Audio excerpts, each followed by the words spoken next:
আজকে যাই দেখি যে অনেক পরিমাণ লাল শাক কিন্তু আস্তে আস্তে বড় হয়ে যাচ্ছে, আর এগুলো তোলার মতো কেউ নাই। তো আমার একজন স্টাফ আমি নিয়ে গেছিলাম সাথে করে। ওরা বলছে যে তুমি তুলে ব্যাগে শুধু ভরো, ব্যাগ তো নাই, বস্তাতে ভরো, যা হয় এক বস্তা হবে। ওদিন আনছিলাম এক বস্তা, আজ পুরো এক বস্তা হয়েছে। আর প্রচুর পরিমাণ ধনিয়া পাতা হয়েছে। সো এক বালতি ধনিয়া পাতা তুলছিলাম। আর এখানকার মানুষজন সব আস্তে আস্তে এখানে এসা ধনিয়া পাতা বা যার যার যা প্রয়োজন সব নিয়ে যায়। আচ্ছা নেক, তাতে কোনো সমস্যা নেই, কারণ এগুলো আস্তে আস্তে আমি যদি না তুলি আস্তে আস্তে নষ্ট হয়ে যাবে। এই যে এক বালতি ধনিয়া পাতা তোলা হয়েছে।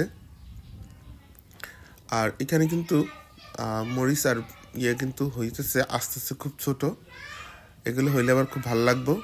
আর আম গাছে মোটামুটি এখন পর্যন্ত মোটামুটি মুকুল আসা শুরু হয়ে গেছে। আর কিছু পেয়ারা গাছগুলো আস্তে আস্তে যেতে হইতেছে, মানে বাঁচতেছে আস্তে আস্তে। আর এগুলো আমি মোটামুটি সার দিয়ে দিছি। এখন আজকে আমরা সার দিছি, দেখা যাক কী পরিমাণ বৃদ্ধি পায়। এখন আমের মুকুল কি রাখবো না ভেঙে ফেলে দেবো সেটা ভাবতেছি। আর এখানে অনেক মানুষজন এখান থেকে যাওয়া আসা করে, তার সুবাদে তারা যা যা মন চায় নিয়ে চলে যায়। আপনারা দেখতে পাচ্ছেন যে আমাদের লাল শাকগুলো কিন্তু খুব ভালো হয়েছে। আর ডাঁটার শাক রয়েছিলাম, কিন্তু সেগুলো আর জ্বালায় নেই, মানে হয় নাই।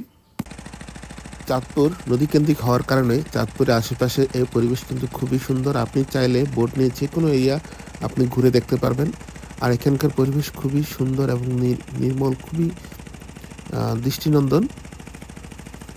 চাঁদপুরের বড় স্টেশন খুবই ঘূর্ণি হওয়ার কারণে বা স্রোত হওয়ার কারণে কিন্তু পুরান বাজারের এই পাড়টা কিন্তু অনেক অংশ ক্ষতিগ্রস্ত, এবং বড় স্টেশনের এরিয়াটা খুবই ক্ষতিগ্রস্ত। এই জন্য সরকার কিন্তু এই বছর প্রচুর পরিমাণ বালি বস্তা ফালাচ্ছে, ডাম্পিং করাচ্ছে নদীতে। এই রেটে কিন্তু আগে এত গভীর ছিল না। তো আস্তে আস্তে কালের বিবর্তনে এগুলা কিন্তু এখন অনেক গভীর। সো এই জন্য গভর্নমেন্ট প্রচুর পরিমাণ বালি বস্তা ফালাচ্ছে, কারণ শহর রক্ষা বাঁধের জন্য।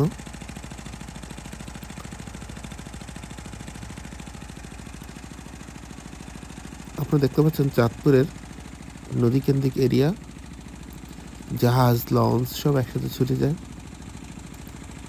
যারা শহরে থাকেন বা ঢাকা সিটিতে বা অন্য জায়গায় থাকেন, আপনারা অনেকে হয়তো নদী খুব ভালো একটা দেখতে পান না। বরিশাল যারা থাকেন তারা তো ওকে, কারণ তারা চাঁদপুর উপর দিয়ে যাইতে হয়। আপনারা দেখতে থাকুন চাঁদপুর নদীকেন্দ্রিক এরিয়া। সবাইকে ধন্যবাদ।